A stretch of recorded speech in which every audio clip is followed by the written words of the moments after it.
महाराष्ट्र की राजनीति के लिए आज बेहद ही अहम दिन है। करीब 20 साल बाद ठाकरे ब्रदर्स आज एक साथ किसी सियासी मंच पर नजर आए। महाराष्ट्र के स्कूलों में त्रिभाषा सूत्र लागू करने के कड़े विरोध के बाद देवेंद्र फडणवीस के नेतृत्व वाली महायुति सरकार ने हिंदी भाषा की अनिवार्यता का आदेश स्थगित कर दिया था।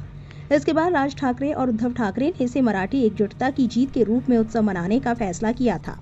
दोनों नेताओं की ओर से संयुक्त रूप से मराठी विजय रैली का आयोजन किया गया है। आज सुबह 10 बजे वर्ली के NSCI डोम में विजय सभा का आयोजन किया गया। इसमें मराठी प्रेमी, साहित्यकार, लेखक, कवि, शिक्षक, संपादक और कलाकार और अन्य क्षेत्र से संबंधित लोगों को भी आमंत्रित किया गया है। इस रैली में किसी पार्टी का झंडा नहीं है। पिछले 20 सालों में उद्धव ठाकरे और राज ठाकरे ने कई राजनीतिक उतार चढ़ाव देखे हैं। अब दोनों में गठबंधन होने की चर्चा तेज है। राजनीति के जानकारों का मानना है कि उद्धव और राज ठाकरे के बीच रिश्ते सुलझने से मराठी वोटों का ध्रुवीकरण संभव है। ऐसे में गठबंधन गेम चेंजर भी साबित हो सकता है। राज्य का सियासी समीकरण भी बदल सकता है। उधर सत्ताधारी पार्टी का आरोप है कि दोनों नेताओं की ये एकजुटता मराठी के लिए नहीं बल्कि महानगर पालिका चुनाव के लिए है। उनका कहना है कि चुनाव खत्म होते ही मराठी के मुद्दे को ये भूल जाएंगे। महाराष्ट्र नवनिर्माण सेना के संस्थापक राज ठाकरे ने रविवार को कहा था कि सरकार ने पहली क्लास से 3 भाषाएं पढ़ाने के बहाने हिंदी भाषा थोपने के अपने फैसले को मराठी लोगों के विरोध के कारण वापस लिया।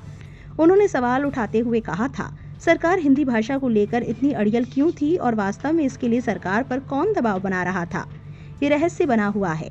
उन्होंने पिछले दिनों हुई घटना का जिक्र करते हुए कहा, चाहे गुजराती हो या कोई और, यहाँ सभी को मराठी आनी चाहिए। लेकिन अगर कोई मराठी नहीं बोलता तो उसे मारने की जरूरत नहीं है, पर अगर कोई बेकार का ड्रामा करता है तो उसे कान के नीचे मारना चाहिए। मैं एक बात और कहता हूँ, अगर तुम किसी को मारो तो उसका वीडियो मत बनाओ। जिसे मारा उसे बताने दो कि उसे मारा गया है। तुम्हें सबको बताने की जरूरत नहीं तुमने किसी को पीटा। उन्होंने आगे कहा, मैंने अपने एक इंटरव्यू में कहा था कि मेरा महाराष्ट्र किसी भी राजनीति और लड़ाई से बड़ा है। आज 20 साल बाद उद्धव और मैं एक साथ आए हैं। जो बाला साहिब नहीं कर सके वो देवेंद्र फडणवीस ने किया।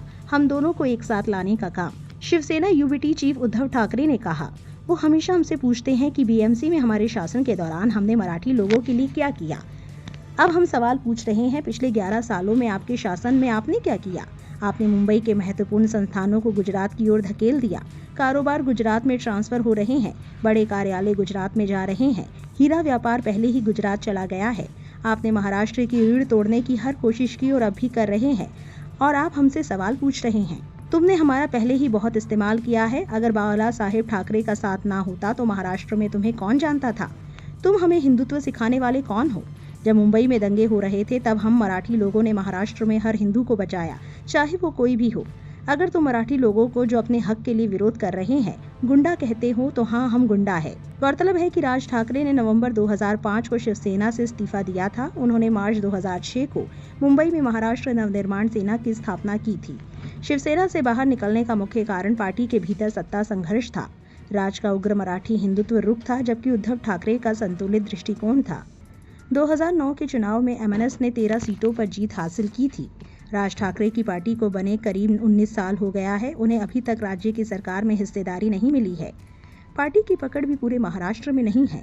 ऐसे में उद्धव ठाकरे के साथ अगर गठबंधन होता है तो BMC चुनाव में दोनों अहम रोल निभा सकते हैं। आपकी इस पर क्या राय है? कमेंट में जरूर लिखें और ऐसी और वायरल खबरों के लिए गली न्यूज़ को सब्सक्राइब करना ना भूलें।